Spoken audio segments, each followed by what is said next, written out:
Iran ও পশ্চিমা বিশ্বের চলমান উত্তেজনার রেশ ধরে কুয়েতের রাজধানী কুয়েত সিটিতে ভয়াবহ ড্রোন হামলা চালিয়েছে ইরান।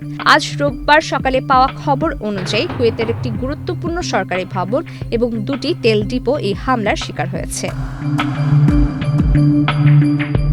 কুয়েতের সরকারি সংবাদ সংস্থা এবং আল জাজিরার তথ্যমতে কুয়েত সিটিতে অবস্থিত সরকারের সামাজিক নিরাপত্তা বিভাগের 22 তলা সদর দপ্তর ভবনে ড্রোন আঘাত হানে। এতে ভবনটিতে প্রচণ্ড অগ্নিকাণ্ডের সৃষ্টি হয় এবং ব্যাপক ক্ষয়ক্ষতি হয়েছে। হামলার পরপরই ভবনটি থেকে নথিপত্র এবং কর্মীদের সরিয়ে নেওয়া হয়েছে। এখন পর্যন্ত কোনো প্রাণহানির খবর পাওয়া যায়নি। একই সময়ে কুয়েত বিমানবন্দরের নিকটবর্তী দুটি তেলের ডিপোতে ড্রোন হামলা চালানো হয়। এক্সট্রিম মশার কয়েল প্ল্যান্ট ফাইবার দিয়ে তৈরি, তাই সহজে ভাঙে না, সুগন্ধিযুক্ত ও নিরবিচ্ছিন্নভাবে জ্বলে। ডেঙ্গু, চিকুনগুনিয়া বাহি সহ যে কোনো মশার বিরুদ্ধে দেয় এক্সট্রিম সুরক্ষা। ডিপোগুলো বিমানবন্দরের খুব কাছে হওয়ায় আগুন রানওয়ে ও আশেপাশের এলাকায় ছড়িয়ে পড়ার শঙ্কা তৈরি হয়েছে। কুয়েত ফায়ার সার্ভিস বিভাগ আগুন নিয়ন্ত্রণে নিরলস কাজ করে যাচ্ছে।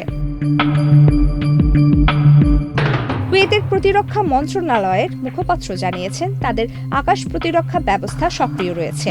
বেশ কিছু ড্রোন আকাশে ভূপাতিত করা হয়েছে, তবে সেগুলোর ধ্বংস অবশেষ বেসামরিক স্থাপনার উপর পড়ায় ক্ষয়ক্ষতির পরিমাণ বেড়েছে। বিমান বাহিনী বর্তমানে আকাশপথে মোকাবেলা অব্যাহত রেখেছে এবং নাগরিকদের নিরাপদে আশ্রয়ে থাকার পরামর্শ দেওয়া হয়েছে।